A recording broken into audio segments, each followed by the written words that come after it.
Reels वाली बहू। प्रज्ञा को रील्स बनाने का बड़ा ही क्रेज है और वो दिन भर रील्स बनाती रहती है। खाते पीते घूमते फिरते घर में कॉलेज में रील्स बनाने के कारण प्रज्ञा पूरे कॉलेज में हाईलाइटेड है।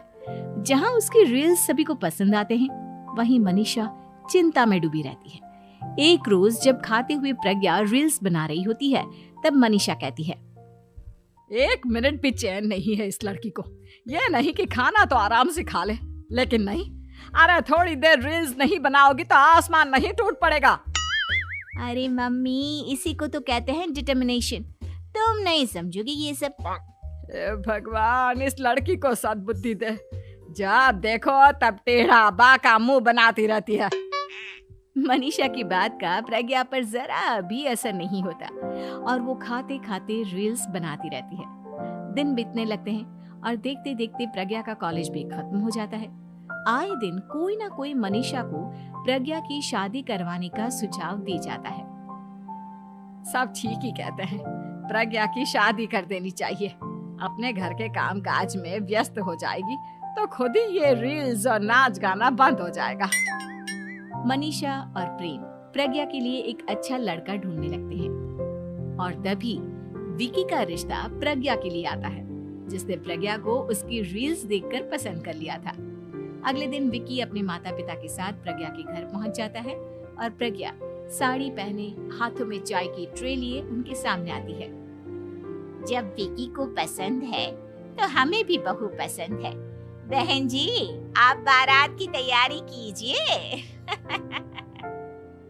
एक बार लड़का लड़की अकेले में बात कर ले तो अच्छा रहेगा। हाँ हाँ, क्यों नहीं। मनीषा विकी को प्रज्ञा के कमरे में भेजती है, जहां प्रज्ञा पहले से ही रील्स बना रही होती है। तभी विकी कहता है, आ गए आपके साजन जी। हमारे साथ ये रील्स कंप्लीट करती तो और भी अच्छा रहता। अच्छा जी, अब आ ही गए हैं तो बना ही लेती हूँ आपके साथ। दोनों मिलकर रील्स बनाते हैं।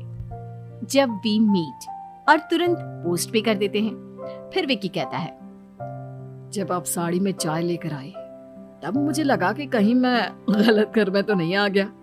अब सही है। दोनों की शादी पक्की हो जाती है और शादी के दिन भी प्रज्ञा रील्स बनाने से चूकती नहीं। यहाँ तक कि बारात के समय भी नाचते हुए रील्स बनाती है।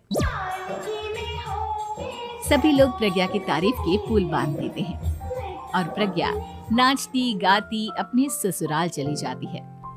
सब कुछ अच्छा चल रहा होता है। प्रज्ञा यहाँ भी दिन भर हर चीज की रील्स बनाती रहती है। लेकिन कुछ दिनों के बाद जब सुनीता कहती है, बहू, ये रील्स के साथ साथ कुछ काम भी कर लिया करो। वैसे तुझे और क्या क्या बनाना आता है? मम्मी जी, वैसे तो सब कहते हैं कि मैं सब कुछ अच्छा बनाती हूँ, लेकिन मुझे लगता है कि मैं मैगी अच्छा बना लेती हूँ। हाँ, कॉफी भी अच्छा बना लेती हूँ और मुंह तो सबसे अच्छा बना लेती हूँ। हैं? अच्छा अच्छा। सुनीता अपना माथा पकड़ लेती है और कहती है, बहू, कुछ खाना बनाना भी सीख लेती। मम्मी जी, मैं लंबी प्लानिंग कर रही हूँ। जल्दी ही मैं इतनी फेमस हो जाऊंगी कि मुझे पैसे मिलने लगेंगे। हम दोनों सास बहू राज करेंगे, राज। नौकर काम करेंगे और लोगों की तो लाइन लगेगी हमसे मिलने के लिए। तेरा दिमाग खराब हो गया है क्या बहू? हंसी मजाक तक ठीक है, लेकिन इस तरह घर नहीं चलते। जितना जल्दी हो इस घर के तौर तरीकों को सीख लो। प्रज्ञा मुंह घुमाकर चली जाती है और तुरंत उसी वक्त एक रील बनाती है। ये देख सुनीता का गुस्सा 7वें आसमान पर चला जाता है और विकी के घर आती ही सुनीता उसे सब कुछ बताती है। विकी भी अब प्रज्ञा की इन हरकतों से परेशान हो जाता है। तुम टेंशन मत लो मम्मा, मैं देख लूंगा। विकी कमरे में जाता है तो देखता है कि प्रज्ञा रील्स बना रही है। विकी बड़े ही प्यार से प्रज्ञा से कहता है, प्रज्ञा, इन सब के लिए मैं तुम्हें मना नहीं कर रहा हूँ, लेकिन फिर भी हर वक्त तो ये अच्छा नहीं लगता ना। समझने की कोशिश करो, मुझे भी तुम्हारा थोड़ा वक्त चाहिए। मैं जब ऑफिस से आता हूँ तो मुझे समय देने की जगह इसी में लगी रहती है। तुम ज्यादा ही सोच रहे हो। तुम भी मेरे साथ रील्स बनाओ ना, तुम्हें भी बहुत अच्छा लगेगा। तुम्हें इज्जत से कोई बात समझ में नहीं आती क्या? दिमाग खराब हो गया है तुम्हारा इस चकाचौंध से। अगर तुमने अपना रवैया नहीं बदला तो मैं तुमसे दूर चला जाऊंगा। तुम ही रिश्ता लेकर आए थे, मुझे लड़कों की कमी नहीं थी और ना आज है। विकी दरवाजा पटक कर चला जाता है। धीरे धीरे विकी प्रज्ञा से दूर होता जाता है। एक रोज मनीषा प्रज्ञा के ससुराल उससे मिलने जाती है। तब सुनीता उससे कहती है, बहन जी, अब आई हैं तो कुछ दिन यहाँ रहकर जाइएगा, आप ही का घर है। हाँ मम्मी, बहुत दिन हो गए तुम्हारे साथ एक भी रील नहीं बनाई मैंने। प्रज्ञा तुरंत अपने फोन में रील्स ऑन कर लेती है। ये सब मुझसे नहीं होता। तेरा ये भूत अभी तक नहीं उतरा क्या? बहन जी, आप कुछ कहती नहीं क्या इसे? जब आप ही कुछ नहीं कर पाई तो मैं कर ही क्या सकती हूँ। सास तो वैसी ही बदनाम है।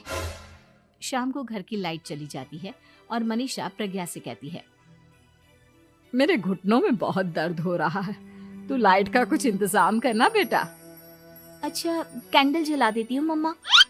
प्रज्ञा गाते हुए कैंडल जलाती है और खिड़की के पर्दे के पास रख देती है। मनीषा, जिसे बहुत दर्द हो रहा है, वो सो जाती है और प्रज्ञा हमेशा की तरह अपने रील्स में लग जाती है। उधर कैंडल की वजह से पर्दा आग पकड़ लेता है और मनीषा के कमरे में आग लग जाती है।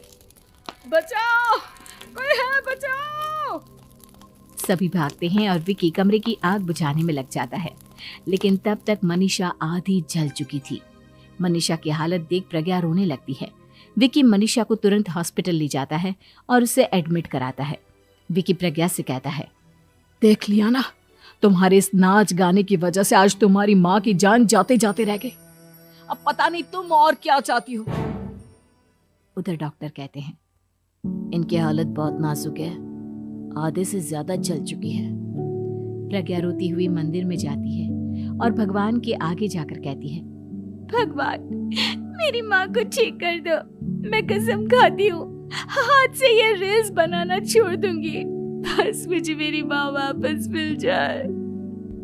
2 दिन बीत जाते हैं और मनीषा खतरे से बाहर आ जाती है। पेशेंट अब ठीक है, आप लोग उनसे मिल सकते हो। सब कोई मनीषा से मिलता है और प्रज्ञा सबके सामने अपना फोन तोड़ देती है।